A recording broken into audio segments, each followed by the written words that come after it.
declaration of love," said Esmé, her eyelashes fluttered at Marianne. "Who'd have thought such a proposal could be perceived as a tad too pushy?" said Penny. "Exactly," giggled Esmé. "Wasn't it your fairy tale dream?" Marianne nodded in a comedic fashion. Her maturity enabled her to laugh at herself, unlike 5 years ago. "I've lost count of the nights I dreamt of him springing such a gallant gesture, driving me to church and booking our wedding date.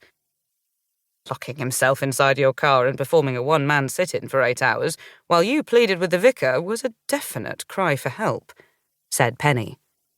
"A definite answer, though," said Esmé, who hugged her friend. "The vicar was none too chuffed given his wasted sponge cake and tea platter," said Marianne, adding, "Seriously, Esmé, joking aside, what have you planned?" Esmé gave a cheeky grin before she stared at each colleague in a bashful manner. "Oh, Lord, if that's not the face of a woman on a mission," cried Penny, her wide eyes sparkling. "I've got it all planned. Candlelight, champagne on ice, bubble bath for 2, a slinky silk number ordered from Agent Provocateur, and a fresh set of Egyptian cotton sheets," reeled off Esmé, trying to suppress the shiver of anticipation that ran along her spine. "A dirty night on clean sheets, eh?" said Marianne with a knowing smile. "That should do it. And not too much champagne. Be giggly, but not drunk," warned Penny, her blonde curls bobbing from side to side. "And above all, let him think it was his idea." "If that fails, hail a cab, drive to your local church, present him with the ultimatum, and see if he does a sit-in," laughed Marianne. "Andrew wouldn't do a sit-in, not with a taximeter running," said Esmé, tying the belt of her new coat. Esmé didn't like to criticise his habits, not even to her friends. But Andrew could accommodate both ends of the generosity spectrum. Self-indulgent with his own perceived needs, such as designer suits, high-tech gadgets, or boys' nights out, whilst a smidgen stingy where others are concerned. Esmé could laugh it off. Everyone had their faults. Being financially savvy, as Andrew called it, wasn't Esmé's style. She liked to be generous with those she loved. "Yet he'll waste good money on a snazzy rental apartment," muttered Marianne. "The man needs sorting out, and quick." "I'm trying," said Esmé, trying to keep her tone light-hearted. "Enjoy." Marianne gave Esmé a quick squeeze and an air kiss. "But don't hold your breath, lovey."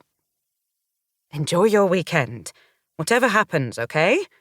added Penny, hugging Esmé tightly, before she and Marianne hastily departed for the bus station. Since starting at Stylo Stationery some 9 years ago, the trio had shared so many of life's moments during office hours and coffee time. Esmé's first-date dress dilemma, post-date dissections, of which there had been far too many for Esmé's liking, and numerous post-coital mishaps during her pre-Andrew existence, obviously.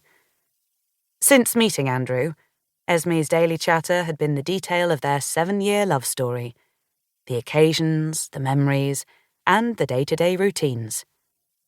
Events slowly evolved, reaching today's pivotal moment, the evening of her happy ever after.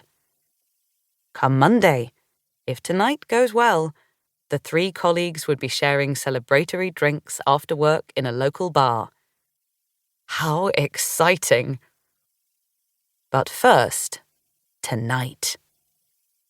St. Martin's church clock showed 6 o'clock. Esmé watched the pair disappear amidst the bustling crowd, her heart pounding faster with anticipation that the very next time she'd see either of them, she could be, might be, correction, would be, starting a new chapter of her life.